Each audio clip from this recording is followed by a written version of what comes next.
Muy bien, ella hizo el trabajo. Ya llegando al final, vamos a hablar, continuando de la escuela, continuando el tema de la escuela, vamos a hablar sobre las etapas de aprendizaje en la enseñanza. ¿No? O sea, qué etapas pasa una persona quechua, una persona andina, para ir aprendiendo. La última, ¿cómo se llama? Aveñañez, usted sabe.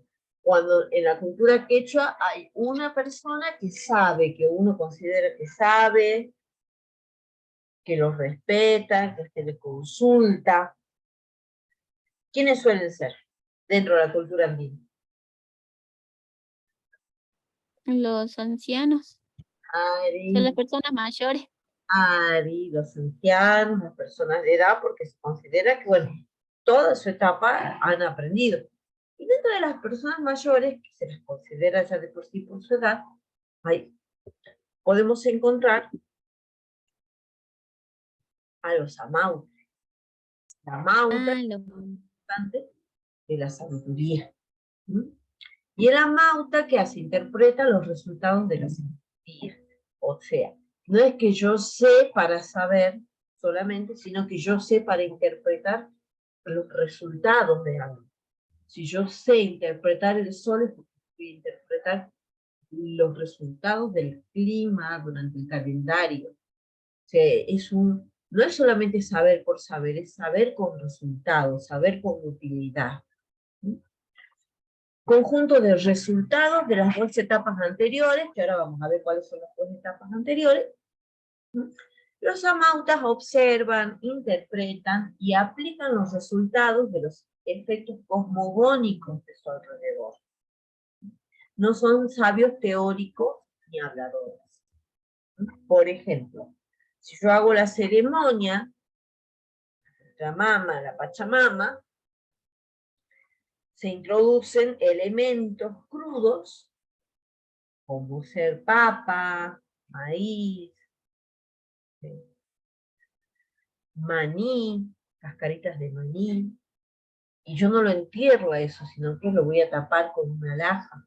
Entonces, para la próxima Pachamama, cuando yo abra la laja, si yo soy de una mauta, voy a poder interpretar los mensajes que mandó la tierra, ¿sí? A través de justamente los elementos que se pusieron crudos en el seno de la madre tierra. Por ejemplo, si una papa está podrida, eso significa bueno, que va a haber un duelo.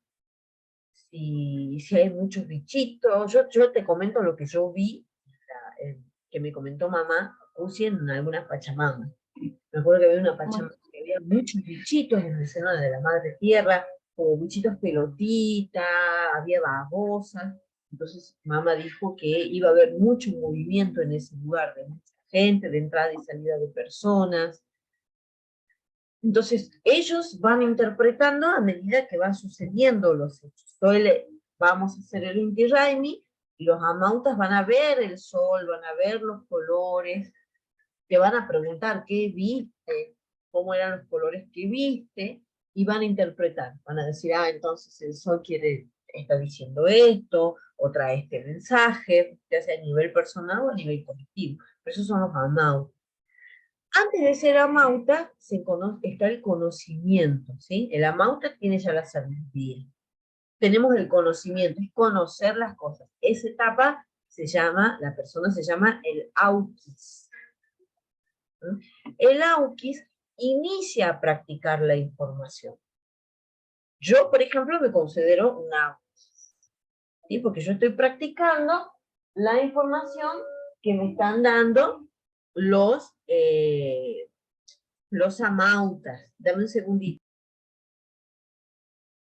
Entonces el auquis inicia la práctica.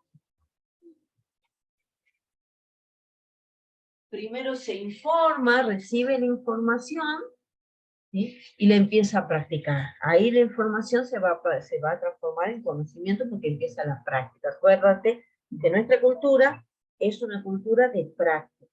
Pero no es que aprendo solamente teórico o porque sí, sino que yo además la información la voy a practicar. No voy a leer solamente como es el Inti Raymi. Después voy a ir, voy a asistir a las ceremonias del Inti Raymi muchas veces, Y muchas veces voy a escuchar a los amautas interpretando y así yo voy construyendo.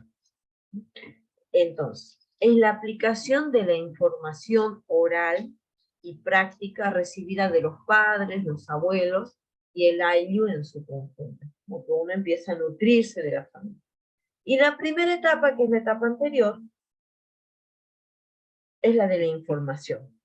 En ese caso se llama el yuyak. ¿Sí? Recuerda, guarda la información. ¿Sí? Es la información genética de los antepasados, ¿sí? Que va a los descendientes del ayllu. ¿Sí? Se muestran las características corporales, ¿sí? El tema de, por ejemplo, la altura, el color de la piel, la forma de los ojos, todas las características corporales que se heredan de los antepasados, que ellos estaban adaptados a este clima y nosotros las mantenemos. Y las actitudes conductuales. Vos sabés que cuando vos estás fuera de Jujuy te das cuenta cómo el jujeño es amable, cómo es solidario, cómo es bueno. Lo mismo pasa con los hermanos de Santiago del Estero. Si uno está y ellos te ayudan, y eso es porque justamente es la conducta que viene de nuestros antepasados de la cultura quechua. Entonces eso es, perdón. Entonces son las características corporales y actitudes conductuales, ¿sí?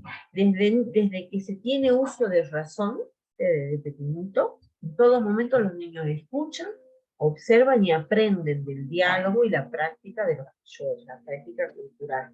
¿Sí? En ese caso, los niños que están aprendiendo se encontrarían en la primera etapa, que es el yuyak.